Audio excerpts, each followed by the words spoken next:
전 세계적으로 아주 유명한 방송 진행자가 있습니다. 여러분들도 아마 많이 들어보셨을 텐데요. 미국의 오프라 윈프리라는 아주 탁월한 방송 진행자가 있습니다.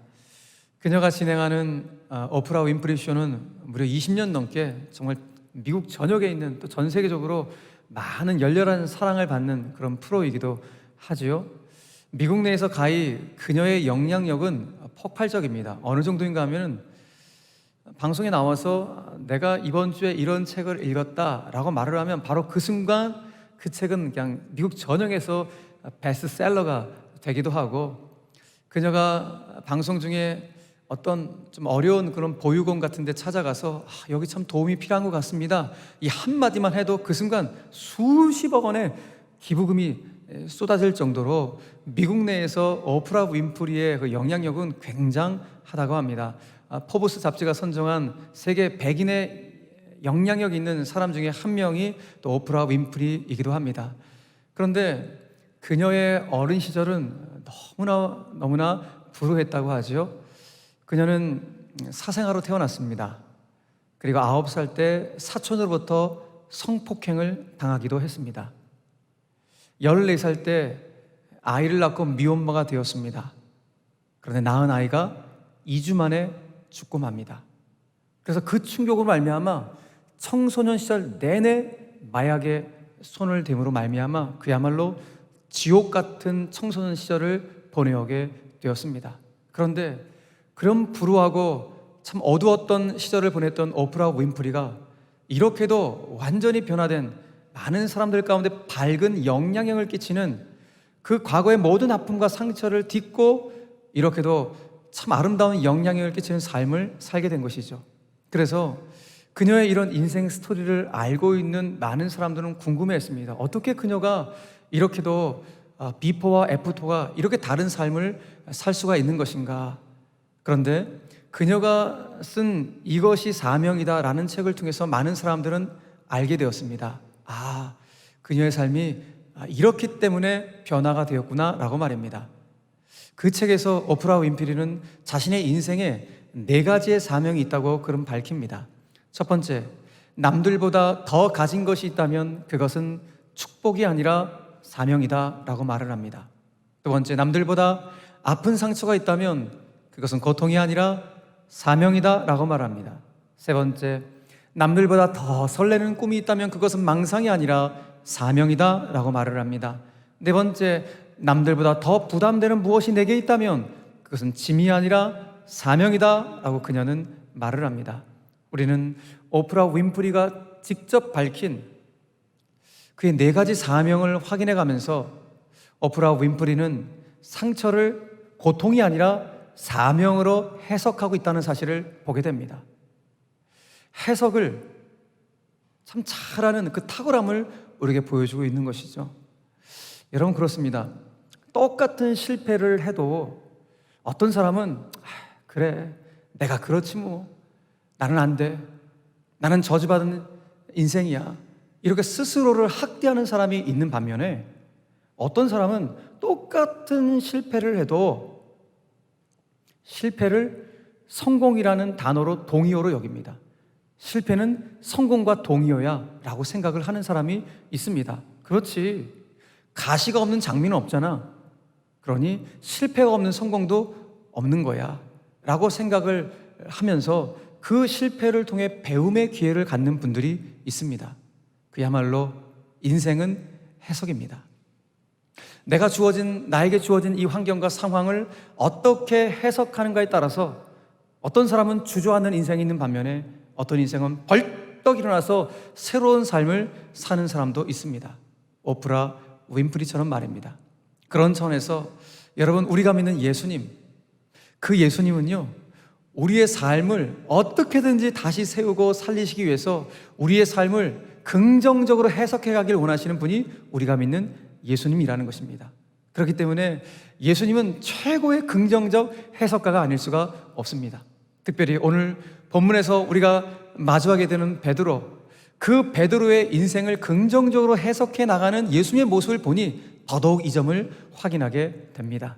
사랑하는 성도 여러분, 오늘 이 아침에 정말 베드로처럼 연약하기 그지없는 우리 인생을 여전히 붙잡고 계시며 여전히 세우시고 살리시길 원하시는 그 예수님의 우리를 향하신 긍정적인 해석, 어떻게든지 우리를 긍정적으로 해석하길 원하시는 그 예수님의 마음을 오늘 본문을 통해서 함께 나누는 복된 시간이 되기를 간절히 축복합니다. 자, 우리는 계속해서 마가복음 14장 말씀을 나누고 있습니다. 여러분, 마가복음 14장은 어떻게 본문이 시작을 했습니까? 타락한 종교 기득권자들이 예수님을 어떻게 하면 잡아 죽일까, 그 흉악한 계략을 꾸미는 것으로 마가복음 14장은 출발을 했죠. 자, 마가복음 14장 1절은 이렇게 증언합니다. 이틀이 지나면 유월절과 무교절이라 대제사장들과 서기관들이 예수를 흉악한 계략으로 잡아 죽일 방도를 구하며 라고 시작하고 있습니다. 그렇습니다. 타락한 종교 기득권자들이 어떻게 하면 저 예수를 죽일까 음모를 꾸미는, 그러니까 예수를 죽이는 음모가 지금 착착착 진행되고 있는 그런 상황인 것이죠. 그런데 여러분, 예수님이 이 음모, 이 상황들을 다 알고 계시고 있다는 것입니다. 그런데 예수님이 이런 상황을 분명히 다 알고 계심에도 불구하고 지금 예수님이 하고 있는 것은 무엇입니까? 제자들을 다 모아다가 유월적 식사를 하고 있는, 소위 마지막 만찬을 하고 있는 장면을 우리는 마가복음 14장을 통하여 확인해 볼 수가 있습니다. 예수님께서 마가의 다락방으로 제자들을 불러 모아놓고 마지막 만찬을 하고 있는 자리에서 여러 가지 말씀을 하고 있는 중에 아주 섬뜩한 말씀을 제자들 가운데 하셨습니다. 어떤 섬뜩한 말씀을 하셨습니까? 18절, 21절 말씀입니다. 너희 중에 한 사람 곧 나와 함께 먹는 자가 나를 팔리라. 정말 섬뜩한 말씀을 하십니다. 그리고 이어서 이렇게 말씀하시죠. 인자를 파는 그 사람에게는 화가 있으리로다. 그 사람은 차라리 나지 않았더라면 자기에게 좋을 뻔하였느니라. 이와 같은 말씀을 하십니다. 그리고 이어서 빵을 모든 제자들 가운데 떼어서 주시면서 이것은 내 몸이니라 말씀하십니다.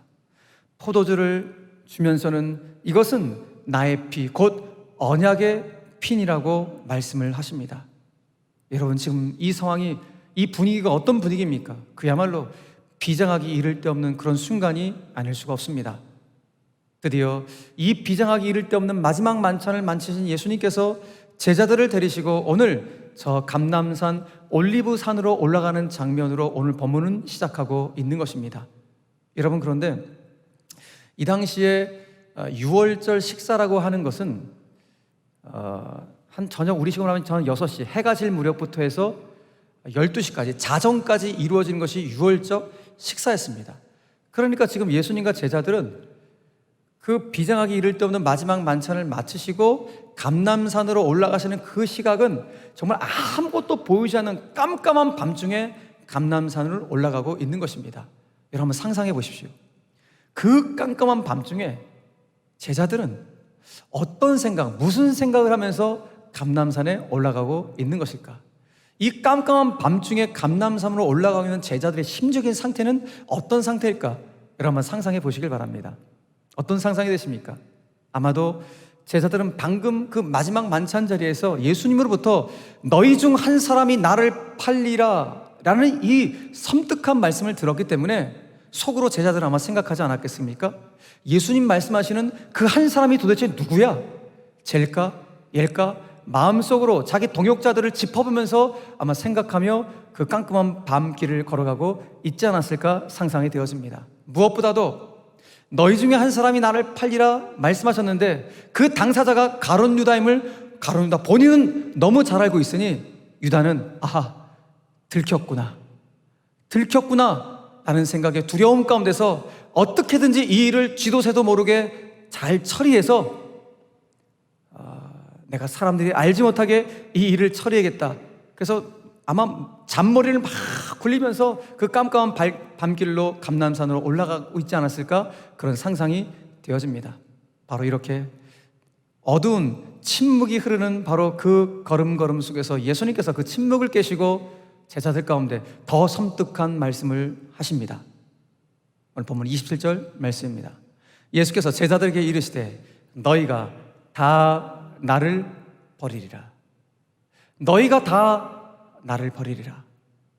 방금 만찬의 자리에서는 너희 중 한 사람이 나를 팔리라고 말씀하셨는데 그 충격이 채 가시기도 전에 예수님께서 오늘 너희들 모두가 다 나를 버릴 것이야 라는 그야말로 폭탄 발언을 하고 계신 것입니다. 그러니 그 만찬의 자리부터 지금 이 순간 이 자정이 될 때까지 오늘 이 순간을 걸어오면서 제자들은 여러분 어리둥절한 것이죠. 가슴 철렁하면서 너무너무 무시무시한 이 예수님으로부터 충격적인 발언을 들었으니 좀 혼란스러운 상황이 아닐 수가 없는 것입니다. 바로 이렇게 심리적으로 혼란한 이런 상황 가운데 제자들의 대표격이던 베드로가 나서서 예수님께 이와 같이 말을 합니다. 29절에서 그는 이렇게 말을 하죠. 예수님, 여기 있는 이 친구들이 다 예수님을 버릴지라도 나만큼은 그리하지 않겠나이다 라고 말을 합니다. 아마 베드로는 이 말을 예수님께 딱 하고 난 다음에 기대했겠죠. 무엇을 기대했겠습니까? 야, 예수님이 그래 베드로야 너밖에 없다. 야, 얘네들은 나를 다 버릴지라도 너만큼은 나를 버리지 않을 거지? 그래, 참 너 믿음직스럽다. 이런 말을 베드로가 예수님부터 아마 듣고 싶지 않았을까, 그런 기대감이 있지 않았겠습니까? 그런데 웬걸요? 오히려 그 말을 들었던 예수님이 베드로를 향하여서 정작 베드로, 네가 그 말을 했던 네가 잠시 후에 나를 3번 부인할 것이다, 3번씩이나 나를 부인할 것이라고 예고하시는 말씀을 주십니다. 그래서 베드로가 깜짝 놀라죠. 본인은 나 진정성을 가지고 본심을 가지고 말을 한 것 같은데 예수님이 본인의 진정성과 본심을 이게 받아주지 않은 것 같으니까 너무 야속했는지 아주 강한 말로, 아주 자극적인 표현으로 힘을 줘 다시 예수님께 선언을 합니다. 31절의 말씀입니다. 베드로가 힘있게 말하되 내가 주와 함께 죽을지언정 주를 부인하지 않겠나이다. 여러분, 내가 주와 함께 죽을지언정 요 사이에 결코 절대로 주를 부인하지 않겠나이다 라고 베드로가 이야기를 하죠. 그런데 실은 모든 제자도 이와 같이 말하니라라고 성경은 말씀합니다. 보십시오. 베드로도 심지어 가룟 유다를 포함한 모든 제자들도 이와 같은 말을 했다는 것입니다. 그런데 오늘 베드로가 직접적으로 이 말을 한 것이죠. 여러분, 내가 주와 함께 죽을지언정 결코 절대로 주를 부인하지 않겠나이다. 여러분, 베드로와 제자들 이렇게 호언장담하는데 이제 잠시 후의 모습은 우리가 뻔히 잘 알고 있죠. 그러니 우리는 베드로를 통해서, 이 제자들을 통해서 보게 됩니다. 이들이 지금 모르는 게 있구나, 깨닫지 못하는 것이 있구나 라는 것을 확인하게 됩니다. 여러분, 베드로가 몰랐던 것이 무엇입니까? 본인이 한낱 인간에 지나지 않는다는 사실을 그는 잊고 있는 것입니다. 여러분, 우리가 신앙생활하면서 정말 잊지 말아야 될 상황이 바로 이 부분이에요. 저 여러분들 그렇게 강한 존재가 아닙니다. 우리 너무너무 연약한 존재예요. 그렇기 때문에 신앙생활하면서 혹여라도 우리는 결코 절대로 라는 이런 단어 쓰는 게 참 조심스럽습니다. 우리 자신이 너무 연약하다는 사실을 알기 때문에 함부로 결코라는 단어와 절대라는 단어를 쓴다는 것이 참 조심스럽다는 것을 깨닫게 됩니다. 한번 생각해 보십시오. 여러분, 신앙생활하면서 내가 결코 내가 주님을 내가 버리지 않겠습니다, 마치 오늘 제자들처럼 어떤 경우에도 절대로 나는 주님을 따라가겠습니다, 이렇게 호언장담했는데 여러분, 우리 삶 가운데 정말 극심한 고통이 찾아오고 두려움이 찾아오고 공포가 찾아왔을 때 내가 그렇게 결단했던 결심과 다짐들, 나의 이성적인 판단들이 한순간에 와르르 무너지는 그런 무기력한 모습을 여러분, 우리 확인할 때가 한두 번입니까? 너무 자주 그 무기력한 모습을 우리 확인할 때가 얼마나 많은지 모릅니다. 그 정도로 연약한 존재가 바로 우리들이에요. 여러분, 그래서 때로는 거의 대개 강한 긍정은 강한 부정으로 나타날 때가 많고 강한 부정은 강한 긍정으로 나타날 때가 많습니다. 심리학적으로도 도덕적으로 약점이 많은 사람일수록 그것을 감추기 위해서 자기 스스로가 도덕적 기준을 더 높게 말하는 사람이 있어요. 자기의 허물과 약점을 방어하기 위해서 오히려 허풍을 떨면서 과장하면서 이렇게 말하는 사람들이 있다는 것이 심리학적인 분석 결과 중에 하나입니다. 여러분, 베드로의 모습이 딱 이거 아닙니까? 베드로가 예수님께 말을 했어요. 예수님, 아이고 여기 있는 이 친구들이요 다 버릴지라도 저는 주님을 안 버리겠습니다, 이 말을 했어요. 예수님께 이 말을 딱 던졌지만은 뜨끔하지 않았겠습니까? 본인 스스로를 본인이 더 잘 아는데. 그런데 본인이 한 말을 어떻게 주워 담을 수도 없으니 이미 뱉은 말이니 더 자극적인 말, 더 강한 말로 힘을 줘 예수님께 말을 했던 거예요. 어떤 말을 했습니까? 주와 함께 죽을지언정 결코 절대로 주님을 부인하지 않겠습니다. 이렇게도 자극적이고 강한 표현을 했던 것입니다. 여러분, 그래서 우리가 너무 잘 알고 있지 않습니까? 베드로의 이 자극적인 말, 이렇게 힘을 줘 했던 이 말에는 실은 속이 텅 비어 있다는 사실을 우리는 이미 알고 있습니다. 예수님도 그 베드로의 속을 이미 꿰뚫어보고 있는 상태인 것이죠. 사랑하는 여러분, 그런데 오늘 정말 중요한 것이 무엇입니까? 오늘 베드로가 예수님을 향해서 예수님, 결코 절대로 이렇게 강한 믿음의 표현을 예수님께 보여드렸는데 그 강한 믿음의 표현을 받으신 예수님의 반응이 어떠했는가? 이게 오늘 핵심이에요. 여러분, 오늘 본문하고 똑같은 내용을 다루고 있는 병행동문인 누가복음 22장에서는 결코 절대로라는 이런 강한 믿음의 표현을 받으셨던 예수님께서 이와 같이 반응하신 것을 보여줍니다. 누가복음 22장 32절 말씀 보니까 그러나 내가 너를 위하여, 베드로 너를 위하여 네 믿음이 떨어지지 않기를 기도하였노니 너는 돌이킨 후에 네 형제를 굳게 하라 라고 주님 말씀하시는 거예요. 여러분, 예수님의 반응이 너무 흥미롭지 않습니까? 분명히 베드로는 예수님을 향하여 무슨 표현을 한 거예요? 결코 절대로 강한 믿음의 표현을 했는데 예수님 도리어 반응이 뭐예요? 네 믿음이 떨어지지 않기를 내가 기도하겠다라고 말을 하는 거예요. 그러니까 예수님은 아셨던 거예요. 지금 베드로의 이 강한 부인의 원인을 뭘로 보시는 것입니까?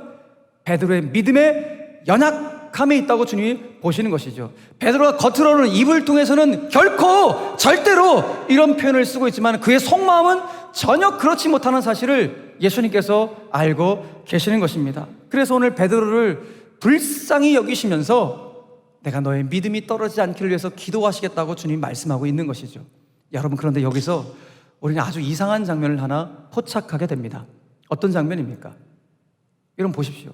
예수님께서 앞으로 베드로가 당신을 3번씩이나 부인할 것을 아시고 그를 불쌍히 여기사 내가 너를 위하여 네 믿음이 떨어지지 않기를 위하여 기도하겠다라고 주님 이렇게 반응하신 거 아니에요? 베드로한테는? 그런데 예수님께서 앞으로 당신을 팔아 넘길, 배반할 가룟 유다를 향하여서는 뭐라고 말씀하신 것입니까? 화가 미칠 것이다. 화가 있을 것이다. 정말 태어나지 않았으면 더 좋았다라고 주님이 냉혹한 평가를 하시는 거예요. 여러분, 이상하지 않습니까? 한번 보십시오. 한 사람은 예수님을 부인한 거, 한 사람은 예수님을 배반했어요. 그런데 엄밀히 말하면 두 사람 모두 신앙이 완전히 무너진 것입니다.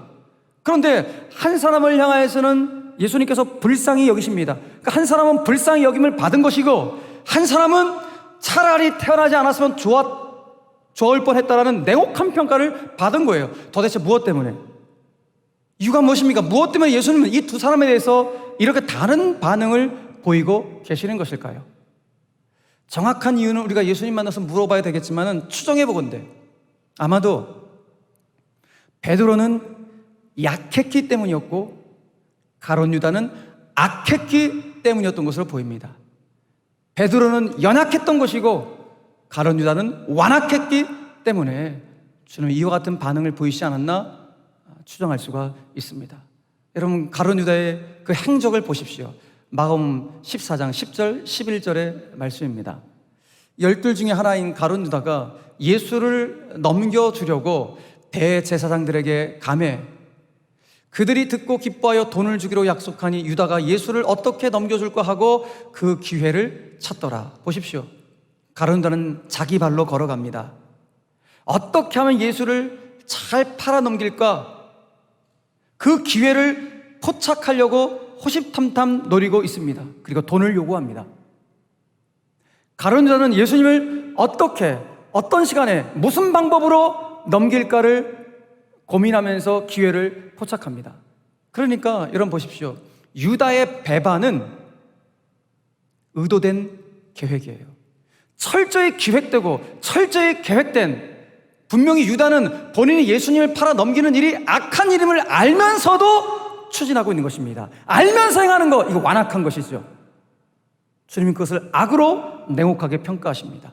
그런데 반면에 베드로의 부인은 믿음의 연약함으로 인한 넘어짐으로 주님이 보시고 오늘 베드로의 믿음의 연약함을 보시며 불쌍히 여기셨다. 그래서 그의 믿음이 떨어지지 않기를 위해서 기도하셨다고 반응을 하고 있는 것입니다. 그도 그럴 것이 여러분, 연약함이 죄는 아니기 때문에 그렇습니다. 연약함이 죄는 아닙니다. 여러분, 그럼에도 불구하고 오늘 베드로의 넘어짐이 너무나도 심했는데, 베드로의 넘어짐이 심한 이유가 무엇입니까? 다른 것이 아니라 결코 절대로라는 이런 강한 믿음의 표현을 썼지만은 그 안에서 뭘 발견합니까? 그가 자신의 연약함을 인정하지 않으려 하는, 자신의 연약함과 한계를 전혀 인정하지 않으려 하는 그 모습 때문에 오늘 베드로의 넘어짐이 너무나도 심하다는 사실을 오늘 확인하게 되는 것입니다. 사랑하는 성도 여러분, 오늘 놀라운 것은 보십시오. 지금 오늘 본문의 상태로 봤을 때 베드로는 본인의 연약함과 한계를 여전히 지금 인정하지 않고 있는 상태잖아요. 오늘 본문의 현 상황에 봤을 때. 그런데 이런 상황 가운데는 베드로에게 주님이 찾아오셨다는 거예요. 찾아오셔서 무슨 말씀을 하신 거예요? 아까 우리가 확인했죠. 누가복음 22장 32절 말씀 다시 보십시오. 그러나 내가 베드로 너를 위하여 네 믿음이 떨어지지 않기를 기도하였노니, 다 같이 시작. 너는 돌이킨 후에 네 형제를 굳게 하라. 너는 돌이킨 후에 네 형제를 굳게 하라. 주님 말씀하시는 거예요. 제가 주목하는 것이 바로 이것입니다. 너는 돌이킨 후에. 그러니까 예수님은 베드로가 비록 지금 믿음이 연약해서 잠시 넘어졌지만은 그 베드로가 반드시 나에게 돌아올 것임을 믿어 의심치 않으시는 거예요. 반드시 베드로가 돌아올 것이다. 이런 베드로를 신뢰하시는 거예요. 베드로를 신뢰하시고 그 신뢰의 바탕 위에 뭘 주십니까? 사명까지 주십니까? 주시죠. 네 형제를 굳게 하라. 베드로야, 너도 넘어지고 너도 실패했는데 너처럼 넘어지고 실패한 자들을 굳게 세우는 일, 그 믿음을 굳게 세우는 일을 네가 앞으로 감당해야 된다. 이 사명까지 주고 있는 것입니다. 사랑하는 성도 여러분, 오늘 베드로에게 여전히 자신의 연약함과 한계를 인정하지 않고 있지만 그럼에도 불구하고 찾아오셔서 네가 돌이킨 후에 네 형제를 굳게 하라는 예수님의 이 말씀이 너무 감동적이지 않으세요? 저는 이 장면이 너무너무 감동스러운 거예요. 왜 그렇습니까? 아니, 주님 아시잖아요. 조금 있으면은 정말 3번씩이나 당신을 부인한다는 사실을 분명히 아심에도 불구하고 저 같으면 분노할 것 같아요, 스승 입장에서. 근데 예수님은 전혀 분노조차도 하지 않고 있습니다. 오히려 네가 지금 믿음이 연약하여 잠시 넘어졌지만은 반드시 나에게 다시 돌아올 거야. 베드로를 신뢰해줘요. 그 신뢰의 바탕 위에서 사명까지 던져주십니다. 네 형제를 굳게 하거라. 너처럼 넘어진 자들, 실패한 자들을 다시 일으켜 세울 수 있도록 네가 그 사명을 감당해야 돼 라고 주님이 말씀하고 있는 이 장면이 얼마나 감동적인지 몰라요. 사랑하는 성도 여러분, 우리가 믿는 예수님이 바로 이런 분이에요.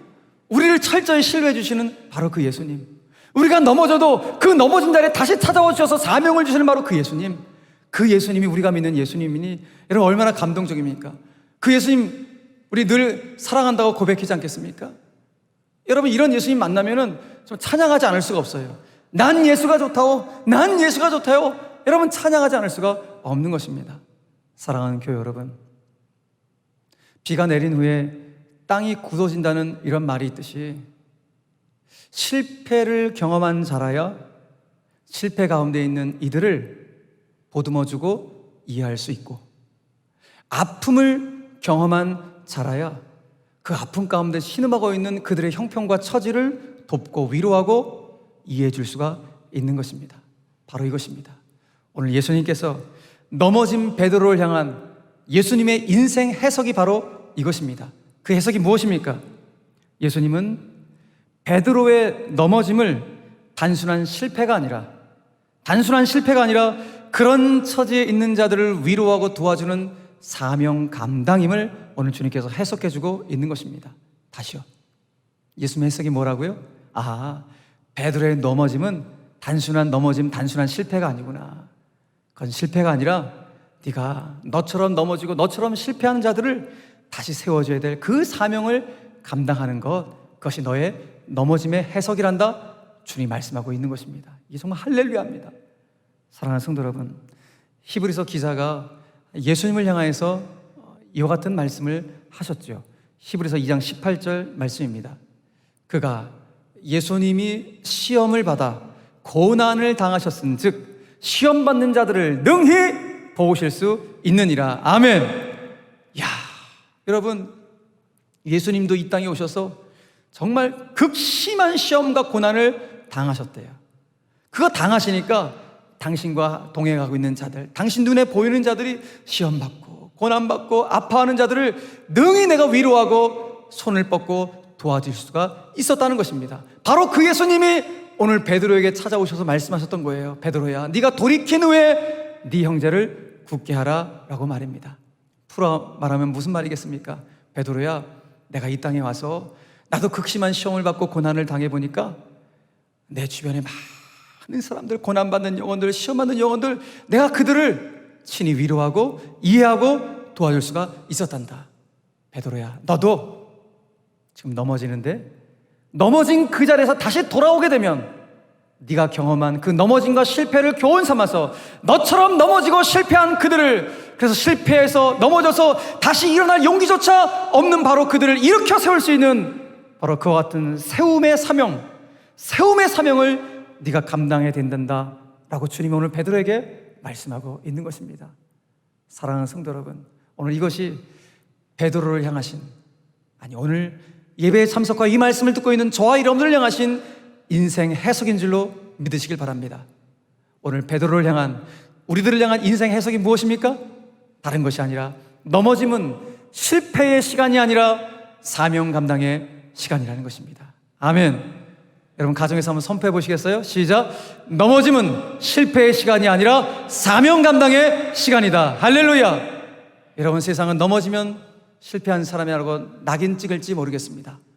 그러나 우리 주님은 결코 그러지 않으십니다. 넘어지는 바로 그 자리에 찾아오셔서 우리를 먼저 위로하시고, 그래 우리를 신뢰하십니다. 다시 돌아올 것을 신뢰하시며 그 자리에서 또한 사명을 주시는 분이 우리 주님이십니다. 바로 이것이 우리를 향하신 주님의 인생 해석이라니, 이게 얼마나 흥분되고 감사하고 축복이 아닌지 모르겠습니다. 한 주간 동안도 살아가시면서 나를 향하신 주님의 인생 해석은 이렇게도 긍정적이시구나, 나를 어떻게든지 세우시고 살리려고 하시는구나, 그 예수님과 내가 이번 한 주간도 동행해야지, 이런 마음으로 한 주간 승리할 수 있는 우리 모든 성도들 되시기를 주님의 이름으로 간절히 축원합니다. 말씀을 맺겠습니다. 사랑하는 성도 여러분, 누구나 다 넘어집니다. 다 넘어집니다. 실패하고 넘어지고 무너집니다. 도덕적으로 무너질 때가 있고요, 신앙적으로도 낙심하고 무너질 때가 있고, 또 우리의 삶적으로도 실패할 때가 한두 번이 아닙니다. 여러분, 그런데 우리가 실패를 만났을 때 그 실패에 함몰되어 있으면 안 됩니다. 진짜 실패가 무엇입니까? 진짜 실패는 그 실패를 통하여 아무것도 배우지 못하는 것입니다. 그 실패를 디딤돌로 삼아야 되는데, 그런데 진짜 실패는 그 실패를 디딤돌로 삼지 못해서 더 나은 존재로 나아가지 못하는 것, 이것이 진짜 실패인 것입니다. 그렇게 오늘 우리는 베드로의 실패를 디딤돌 삼아야 됩니다. 베드로의 실패를 디딤돌 삼아서 영적인 교훈을 캐치해낼 수 있어야 합니다. 어떤 부분을 우리가 붙잡아야 될까요? 첫 번째 영적 디딤돌은 성숙한 신자란 주님 앞에서 언제나 자신의 연약함과 한계를 인정하는 신자임을 우리는 깨달을 수 있어야 합니다. 내 자신이 전능하신 하나님 앞에서는 철저히 연약하고 한계가 있다는 사실을 인정하기에 나의 도움은 오직 주님밖에 없습니다. 나는 주님을 의지합니다. 주님을 바라봅니다. 이렇게 고백하는 자들이 진짜 강한 신자요 성숙한 신자입니다. 세상은 누군가한테 도움을 구하는 자를 연약한 자라고 치부하지만 주님은 그렇지 않습니다. 우리의 연약함, 한계를 주 앞에 인정하고 주님께 도움을 구하는 신자야말로 진짜 가장 강력한 신자고 가장 강력한 성숙한 신자임을 우리에게 말씀해주고 있는데, 그 신자가 바로 저와 여러분들이 되기를 간절히 바랍니다. 두 번째 디딤돌은, 우리의 인생은 몇 번 넘어진다고 해서 그걸로 끝이 아니다라는 사실을 꼭 기억하십시오. 베드로 3번씩 부인합니다. 3번 넘어집니다. 아니 3번뿐이었겠습니까? 계속 넘어졌습니다. 그럼에도 불구하고 주님이 찾아오시고 신뢰하시고 사명을 주십니다. 우리 인생도 마찬가지입니다. 물론 그 실패한 자리는 나는 여전히 실패할 거야, 계속 실패할 거야, 그렇게 그 실패의 자리를 여러분 어떤 숙명처럼 받아들인다면 희망은 생기지 않겠지만은, 여러분 그 넘어짐의 자리에서 주님, 나는 연약합니다, 나는 한계가 있습니다, 이렇게 나 자신의 연약함을 인정하고 주님을 바라본다면, 여러분 우리는 베드로보다 더 빨리 일어날 수가 있습니다. 더 빨리 회복될 수가 있습니다. 왜 그렇습니까? 여러분 보십시오. 오늘 본문의 상황만 놓고 본다면 베드로가 본인의 연약함과 한계를 지금 주님 앞에 인정했습니까? 아니요, 전혀 인정하지 않고 있는 그런 상황입니다. 그럼에도 불구하고 그 연약한 베드로에게 찾아오신 주님이세요. 그를 신뢰해 주세요. 그가 돌아올 것을 신뢰하시고 그에게 사명까지 주시는 분입니다. 그런데 하물며 오늘 우리가 넘어진 그 자리에서 주님, 나는 연약합니다, 나는 주님의 도움이 아니면 나는 일어설 수가 없습니다, 철저히 주님의 도우심을 구한다면 어찌 주님은 우리가 베드로보다 더 우리를 신뢰하지 않으시겠습니까? 어찌 우리를 베드로보다 더 빨리 일으키시고 회복해 주지 않으시겠습니까? 사랑하는 성도 여러분, 바로 이것이 저와 여러분들을 향하신 예수님의 인생 해성임을 꼭 믿으시길 바랍니다. 그것이 무엇이었습니까?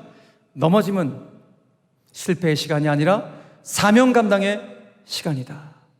넘어짐은 실패의 시간이 아니라 사명 감당의 시간이다. 이 사실을 꼭 기억할 수 있길 바라고, 동시에 잊지 말아야 할 것은 나는 한낱 인간에 불과하다. 그렇게 나 자신의 연약함과 한계를 주님 앞에서 철저히 인정할 때만이 베드로처럼 넘어짐이 심하지 않다라는 것이죠.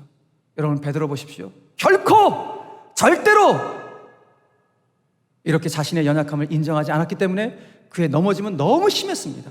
혹여라도 우리의 신앙의 여정 속에서 이런 결코 절대로라는 단어를 사용하면서 나의 연약함을 인정하지 않는다면 우리의 넘어짐도 베드로처럼은 이렇게도 깊고 이렇게도 심할 수 있다는 사실을 기억하시면서 성숙한 신자가 누구인지를 기억할 수 있는 저와 여러분들이 되기를 간절히 바랍니다.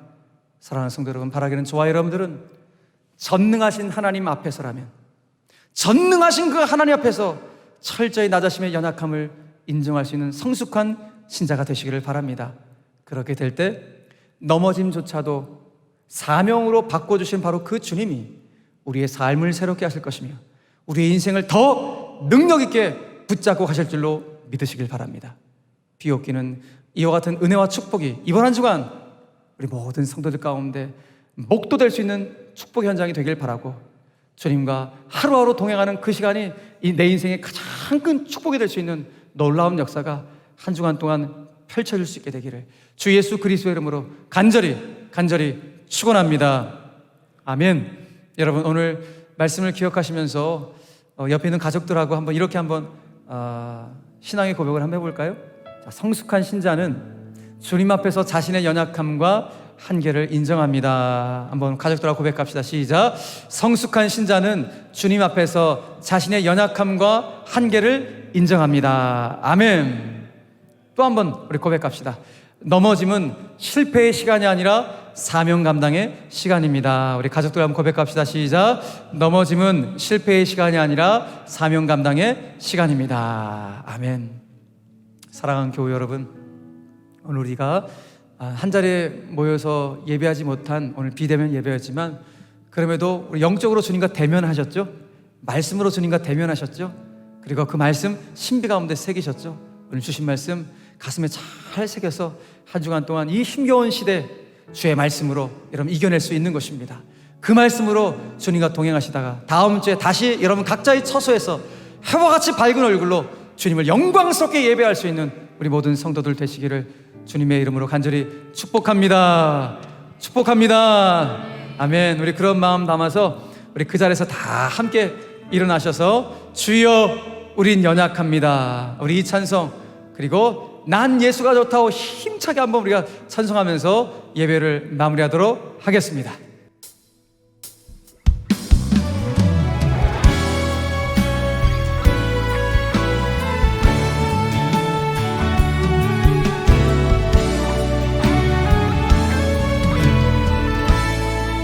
주여 우린 연약합니다. 우리 우린 오늘을 힘겨워합니다. 주 뜻 이루며 살기에 부족합니다. 우린 연약합니다. 주여 우린 넘어집니다. 주여 우린 넘어집니다. 오늘 하루 또 실수합니다. 주의 긍휼을 구하는 죄인입니다. 우리 주만 바라봅니다. 함께 고백합시다. 한없는 주님의 은혜 온 세상 위에 넘칩니다. 가릴 수 없는 주의 영광 온 땅 위에 충만합니다.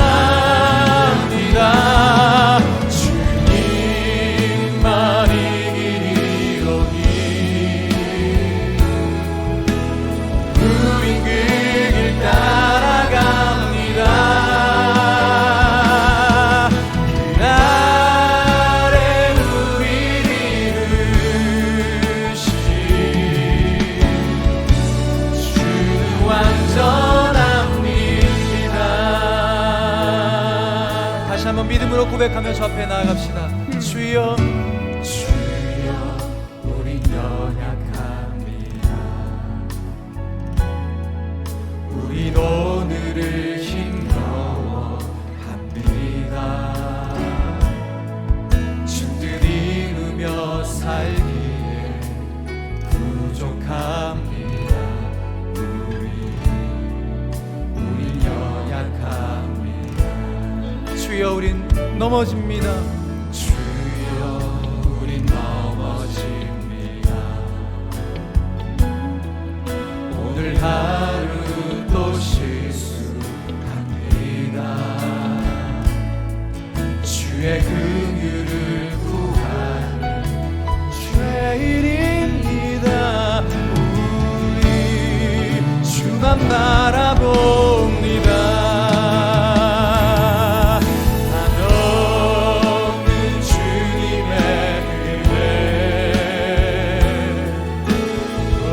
세상 위에 넘칩니다. 가릴 수 없는 주의 영광 온 땅 위에 충만합니다. 주님만이 길이오니 우린 그 길 따라갑니다. 그날에 우리를 이루신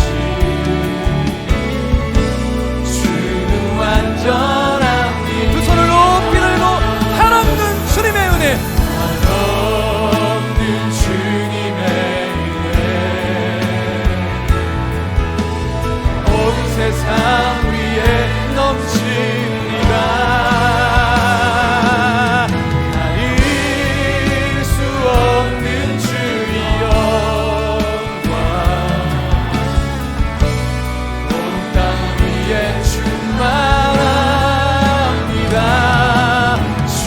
주님만이 길이오니 우린 그 길 따라갑니다.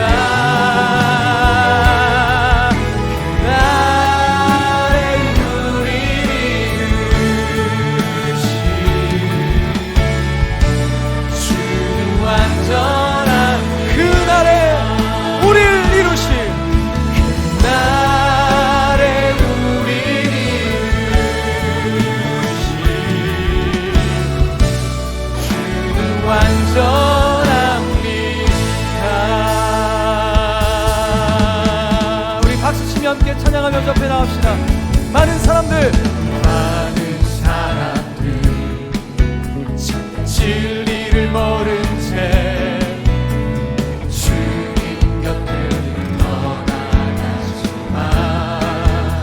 내가 만난 주님은